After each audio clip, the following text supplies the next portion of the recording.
Breaking news.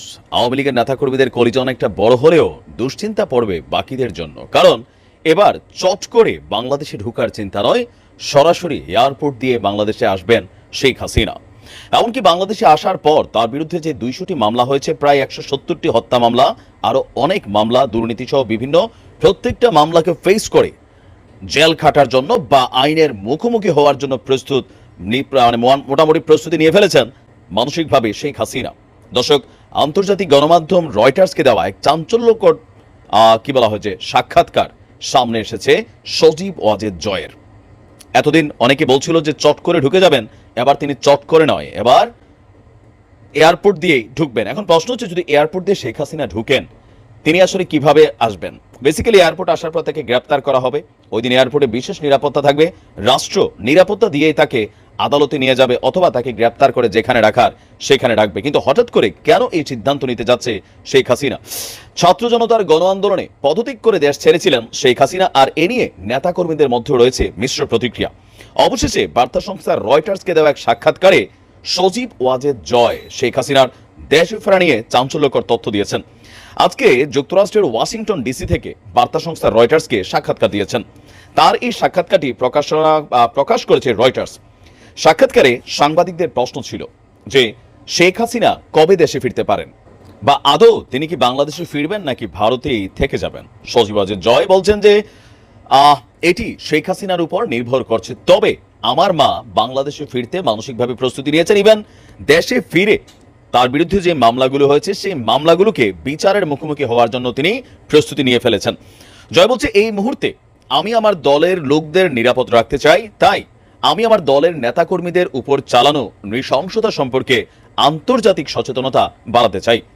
গত মাসে এক সাক্ষাৎকারে তিনি বলেছিলেন যে শেখ হাসিনা কি বলা হয়েছে, এই নেতৃত্ব দেওয়ার বিষয়ে শেখ হাসিনা বিচারের মুখোমুখি হওয়ার জন্য প্রস্তুত। এছাড়া আওয়ামী লীগ নির্বাচনেও প্রতিদ্বন্দ্বিতা করতে চায়।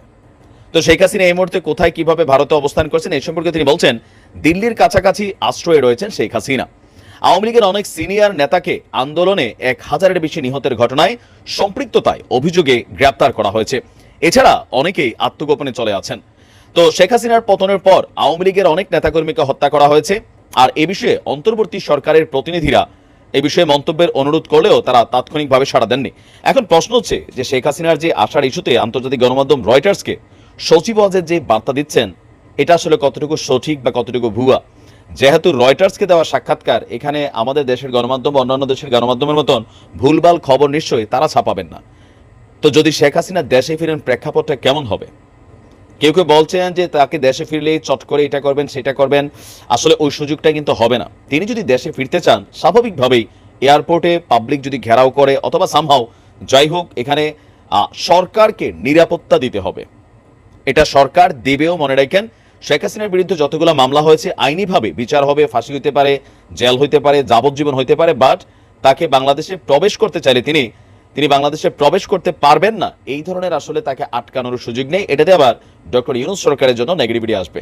তবে শেখ হাসিনা বাংলাদেশে আসলে শতভাগ তিনি গ্রেপ্তার হবেন।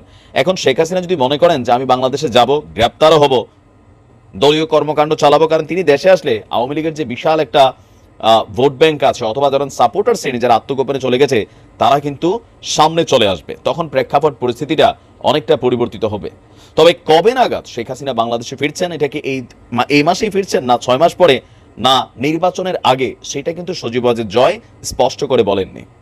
দেখা যাক পরিস্থিতি কোন দিকে যায়। ভালো থাকুন। আসসালামু আলাইকুম।